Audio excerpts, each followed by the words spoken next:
pabrik kok. Langsung aja ya Pak. Bisa dijelaskan sejarah singkat mulai usaha GP Amalia atau pabrik ini? Secara singkat, secara singkatnya itu mulai dari nol ya, dari nol. Kita itu memang merintis dari nol, betul, tidak ada modal sama sekali. Jadi kita istilahnya kita pertama berdiri itu ya modalnya modal nekat, kalian spekulasi gambling lah, sebenarnya gambling. Jadi kita tidak punya modal, dari modal nanti kita jalan apa adanya. Kita jalan mulai nol itu mulai kita sistemnya pakai manual, jadi kita belum ada mesin. Jadi kita manual, kita kerjakan, paling karyawan cuma berapa orang, 2-3 orang lah waktu pertama. Itu waktu di gudang yang di Gang 10, itu mulanya di Gang 10. Jadi model manual dulu kita belum punya mesin. Dengan berjalannya waktu kita perluasan ke customer semakin banyak. Jadi kita setelah itu kita pertamanya malah ini dari model pengalaman, terus mulai manual, terus sampai itu kita dipercaya, yang percaya punya jarum kudu. Nah itu awal mulanya kita bisa bangkit itu dipercaya jarum kudu. Nah, jarum kudu itu kan dia datang ke kantor, terus dia lihat prospeknya gimana, oh kira-kira bisa ini bisa untuk kedepannya untuk kerjasama sama Kudos. Nah itu dari itu kita berkait sama Kudos, terus langsung kita dapat order dari Kudos. Sedangkan kita dapat order dari Kudos itu kita masih manual, kita belum punya mesin. Nah, dengan keterbatasan itu kan kalau kita ingin maju kan kita harus berani spekulasi dan itu. Makanya itu dari awal. Terus aku dengan PO yang dari Kudos itu tak ajukan pinjaman ke Bank BPD. Nah itu dari BPD itu kita didanai dari BPD dengan pertimbangan itu PO yang dari Jarum Kudos. Setelah itu kita dikasih modal BPD itu pertama itu kur itu 250 juta,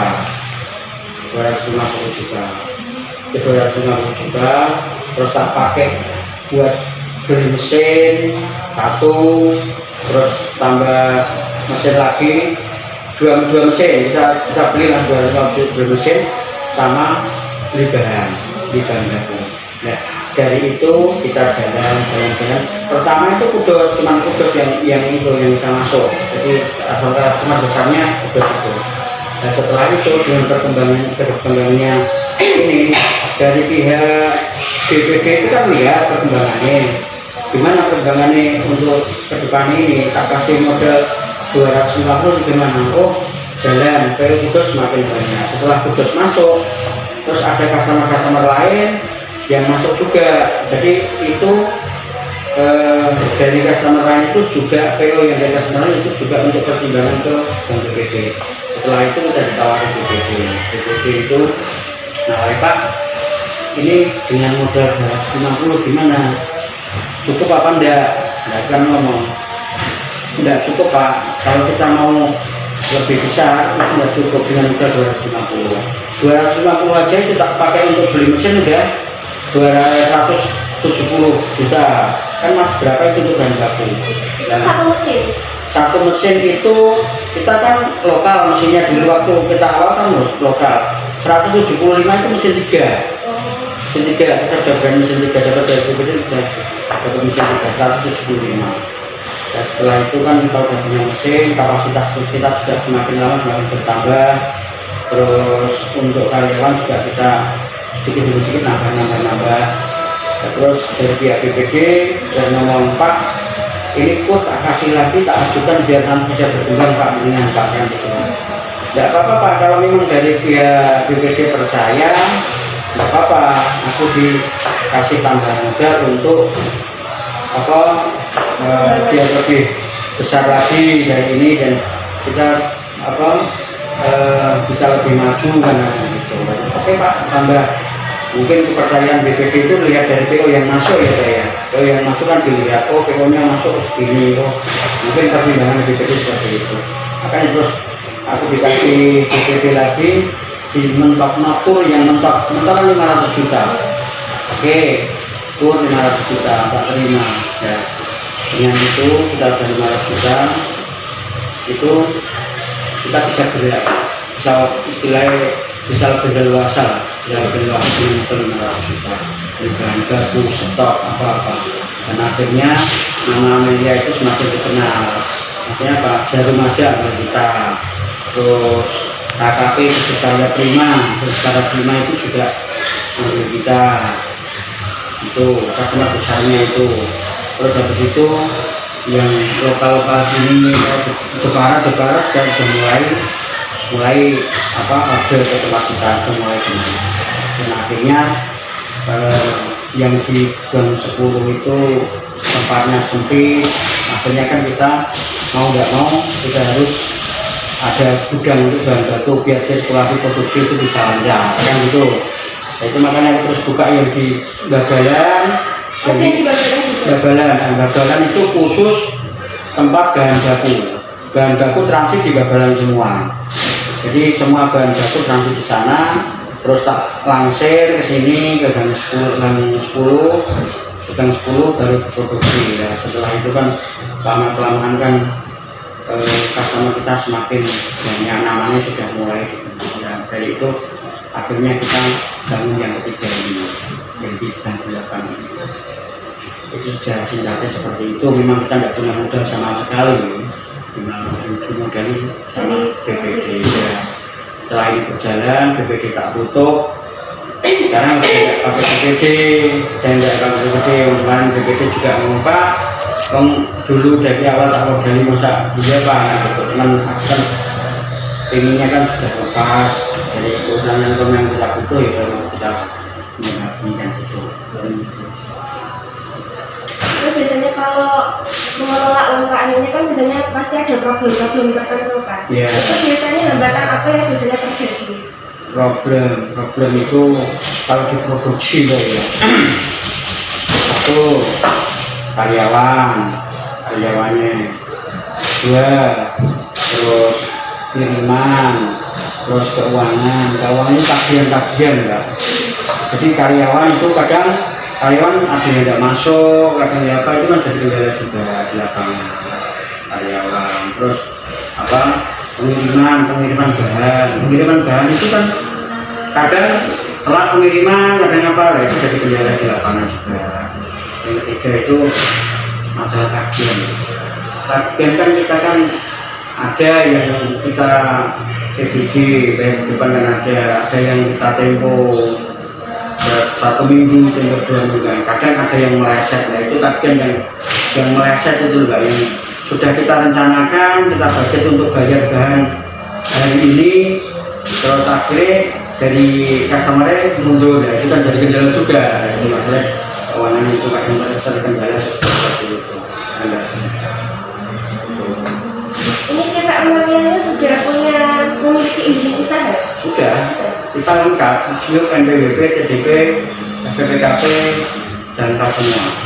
Pas pengajuan proses izin itu ada kendala apa tidak? Proses izinnya kendala Mbak.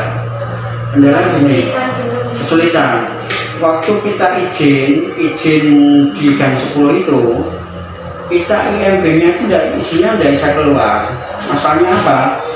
Syarat IMB, syarat usaha itu kan jarak bangunan dari jalan raya itu kan minimal 14 meter dari jalan. Tempat kita di Gang 10 itu kan tidak ada 14 meter, makanya izin tidak bisa keluar. Dan akhirnya itu kalau izin di pinggir jalan harus masuk ke kabupaten. Nah itu akhirnya aku ambilkan izin yang di kampung belakang itu, yang gudang di belakang Gang 10 itu kan ada gudang lagi satu kecil ya. Itu yang saya izinkan di situ. Nah izin itu masuknya kan cukup kecamatan. Nah itu yang izin IMB-nya yang turun itu yang itu, jadi CP-nya izinnya itu. Dan itu pun yang jadi masalah itu kalau sekarang yang dipertanyakan itu Mbak, modal awal. Kalau di desa surat IMB itu kan kalau di desa, kalau izin usaha di desa itu kan kalau tingkatan kecamatan kan 50 juta modal awalnya, kalau di kabupaten harus lebih sampai 500 juta, 100 juta kan gitu. Nah itu setelah kita jalan ini, customer kayak punya tugas, punya KKP, punya apa, itu kan mempertanyakan lupa, terutama supplier kita yang mulai bangga, Pak ini modalnya kok cuma 50 juta. Nah, dengan perusahaan Bapak yang besar ini modalnya masa 50 juta kalau modal awalnya, itu yang sering bertanya. Tapi kan itu tidak jadi masalah sih, memang kita awalnya kan memang izinnya itu tingkatannya dengan kecamatan bukan dari partai gitu, itu jadi masalah juga dipertanyakan itu tadi.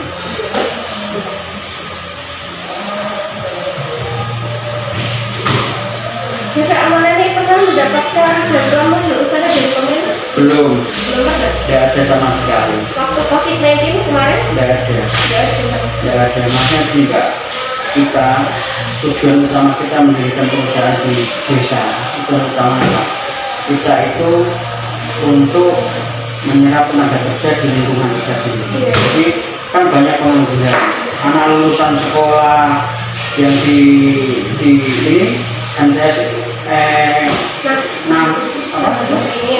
muslim ini yang ini Mawakil Ulum. itu kan banyak anak-anak sini yang pada lulus tapi nggak kerja, jadi akan mikir mestinya aku bisa bikin di luar daerah, mestinya kan gitu. Cuman kalau luar daerah kan aku nggak bisa istilahnya nunggu tonggo di waktu nggak bisa lah. Akhirnya aku bikin di sini menggunakan dagangan sendiri, nanti ini bisa diserap nggak? Karyawan sini kan kebanyakan kan warga sini tak serap. Nanti di samping itu yang kerjaan sifatnya manual itu tak kerjakan untuk ibu-ibu yang di rumah. Itu untuk ibu yang di rumah. Jadi tak kerjakan ibu yang di rumah daripada dia istilahnya jagung, tidak ada sinil gitu. Nah itu tak kasih kerjaan yang sifatnya manual, ngelem apa-apa kerjakan di rumah.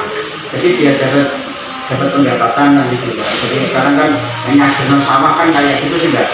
Sekarang kan semua panen kan sekarang nggak ada yang pakai sekarang kan pakai kombi semua kan kasihan pada dulu kan bisa kan umumnya kan nyari masak itu loh kan kan kasihan juga ada pendapatan.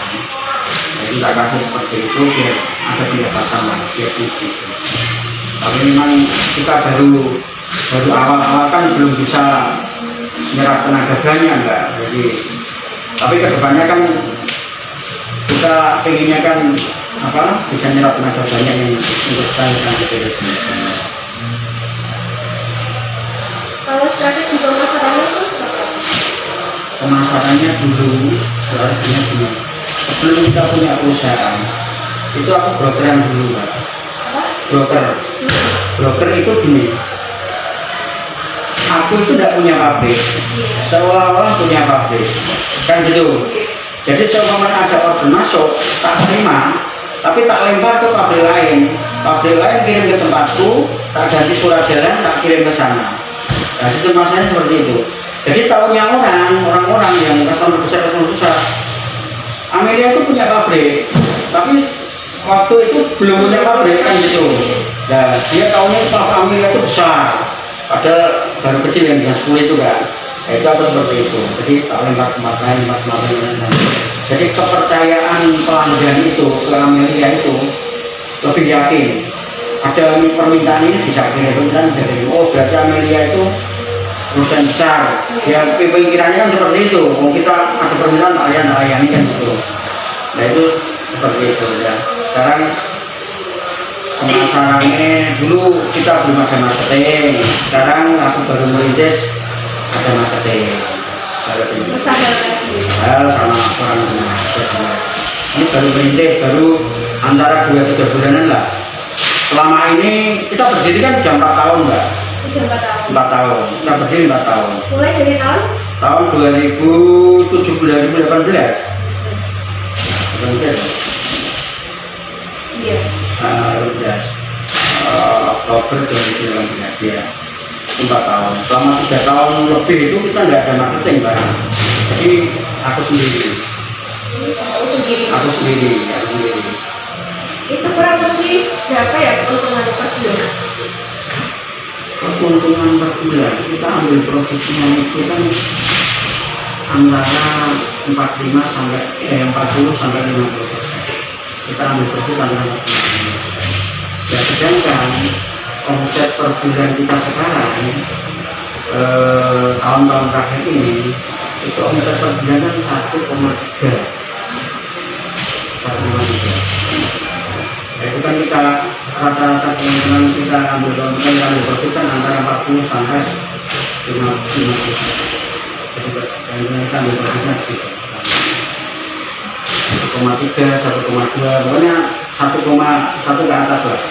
Untuk tahun akhir-akhir ini juga masalahnya Pak, untuk tahun awal 1 tahun dari tahun pertama sampai tahun ketiga itu memang kita untuk apa itu namanya investasi. Jadi tahun pertama itu kita nggak ambil keuntungan, jadi kita fokuskan untuk investasi kan kita nggak punya investasi, nggak ada keuntungan tak untuk investasi. Selama 3 tahun ini kita nggak istilahnya nggak ambil keuntungan istilahnya untuk pribadi ya. Kita mulai tahun keempat kita baru merasakan keuntungan yang kita rasakan ini yang kita dapat. Dari tahun pertama sampai ketiga kita belum bisa merasakan keuntungan kita. Baru ini 4 tahun ini sudah merasakan. Masalah Pak, tahun pertama sampai ketiga itu kita ada keuntungan kita langsung untuk investasi semua. Satu untuk armada sekarang yang dulu armada sewa, sekarang kita sudah ada truk all diesel 1, remeknya 3, pickupnya 3. Nah, ini kan investasi dari tahun pertama sampai tahun ketiga. Untuk gudang ini kan juga investasi tahun pertama sampai tahun ketiga. Nah itu jadi undang tak punya untuk ini. Nah ini tahun keempat investasi tak perikirkan sudah lengkap. Nah ini baru mulai kita merasakan keuntungan yang Ada niatan untuk buka cabang lagi atau? Kalau cabang belum, tapi untuk apa itu menyatukan produksi jadi satu itu ada. Jadi gini, sementara ini kan kita kan masuk pencar-pencar. Nah kan ada niat kita jadikan satu produksi. Jadi kita nggak kena kos untuk langsir untuk apa. Jadi kan butuh biaya tenaga kan gitu, butuh waktu juga kan gitu kalau langsir gitu. Kalau tempatnya jadi satu itu nanti kan lebih enak. Jadi untuk kapasitas produksi juga nambah, omsetnya bisa nambah kan gitu. Kalau jadi satu kan tidak banyak pengeluaran. Ada rencana itu. Iya. Di Ciki awalnya ini ada sistem pembukanya pasti ya? Ada. Kita kan PKP ya. Iya. Jadi bukan harus lengkap. Pakai faktur pajak gitu. Itu gimana sistem pembukanya? Maksudnya? Kayak yang pencatatan transaksinya, terus lagi ruginya gimana? Oh ada. Itu kita pakai sistem. Semua pakai sistem. Jadi kita itu nggak manual. Kita itu beli sistem dari Semarang, IT Semarang, kita yang pegang IT itu. Jadi sistem itu mulai dari pembelian, penawaran, rugi laba, rugi laba itu sudah masuk sistem semua. Jadi lebih enak untuk karyawan juga nggak butuh karyawan banyak. Jadi untuk perhitungan rugi laba langsung kelihatan, setiap akhir bulan juga kelihatan. Setiap akhir bulan. Kalau manual kan susah, sekarang kan pakai sistem semua. Dan sistem itu mahal. Kalau aku beli itu sistemnya aja sudah 25 juta ya.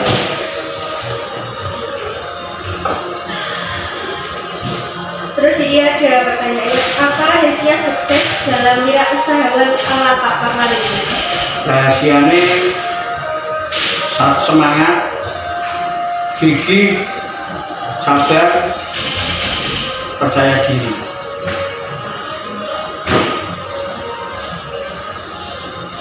Semangatnya harus ada Pak, kita harus semangat, nggak ada semangat.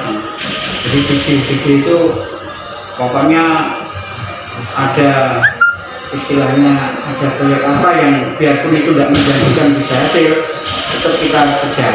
Jadi siapa tahu nanti itu bisa ada hasilnya kan gitu. Tetap ada permintaan apa tetap kita kejar.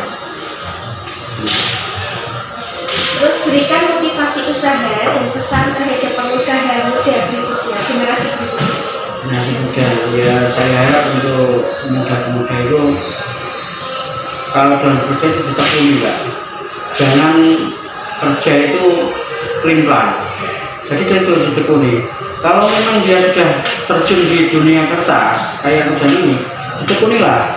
Jangan sampai ini baru berjalan satu tahun gagal terus pindah lagi, gagal lagi pindah lagi. Jangan seperti itu. Gagal itu wajar, untuk orang usaha gagal itu wajar.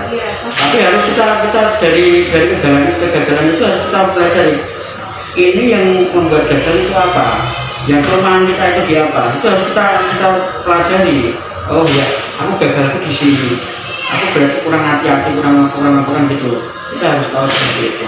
Nanti kita kan dari pengalaman kegagalan itu jadi lebih pengalaman. Oh, berarti yang tak benar ya begini, yang tak benar ya begini. Itu jadi seperti itu. Pokoknya ini jangan sampai mudah putus asa, bosenan itu jangan sampai bosan. Sebenarnya generasi muda itu kan kayak bosen. Iya, itu yang bikin nggak bisa maju. Jadi aku dulu seperti itu Mbak. Aku dulu itu di karyawan produksi Mbak. Aku udah seperti ini. Awalnya kan diproduksi ya pegang mesin, pegang apa, angkat junjung. Iya, tapi nggak tekuni. Dari aku mikirnya kan gini. Aku itu kalau mau maju itu harus belajar dari yang tak alami sekarang.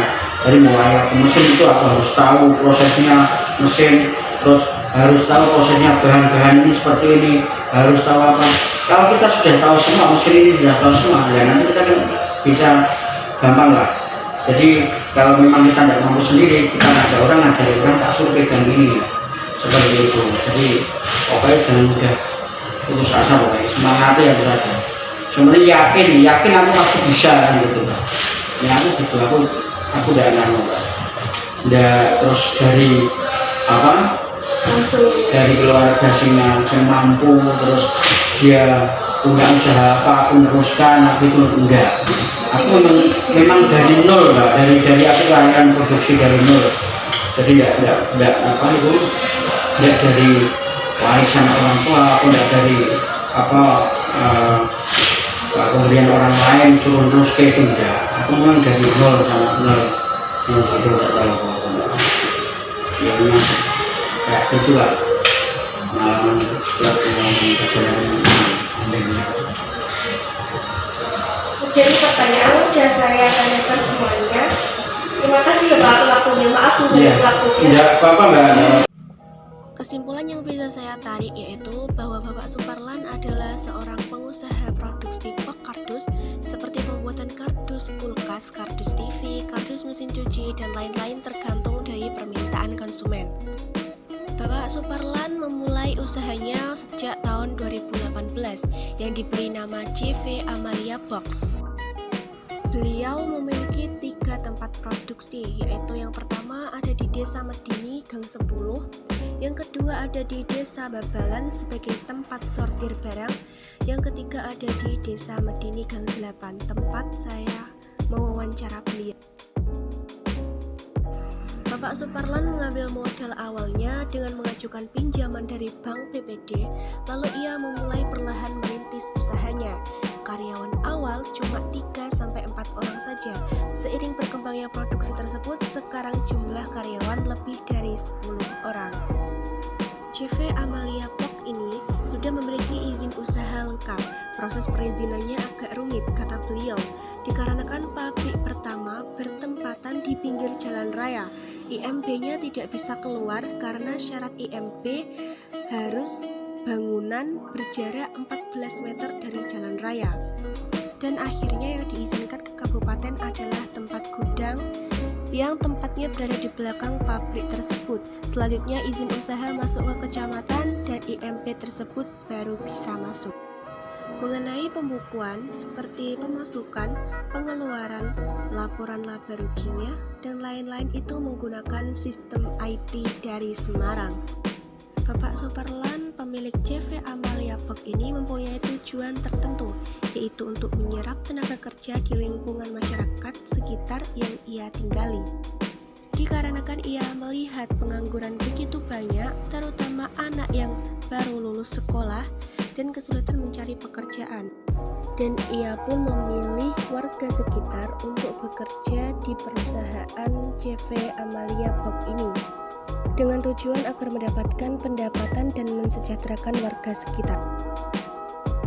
Mengenai wawancara tersebut, saya terinspirasi dengan beliau bahwa jika kita memiliki usaha sebesar atau sekecil apapun, buatlah pekerjaan tersebut bisa bermanfaat bagi semua orang. Seperti halnya Pak Parla membuat usaha tersebut dengan mengambil tenaga kerja pada warga sekitar yang kesulitan mencari pekerjaan. Motivasi yang saya ambil adalah semangat, percaya diri, dan kerja keras beliau. Beliau berkata, jika kita bekerja, kita harus menekuni pekerjaan itu. Kalau bisa jangan pelin-pelan, katanya, pindah-pindah kerja atau apapun itu. Kita harus sabar, ikhlas, bekerja keras. Niati pekerjaanmu sebagai ibadah agar menjadi berkah. Kunci dari kesuksesan beliau adalah semangat, percaya diri, bekerja keras, dan tawakal, fokus pada titik tujuan.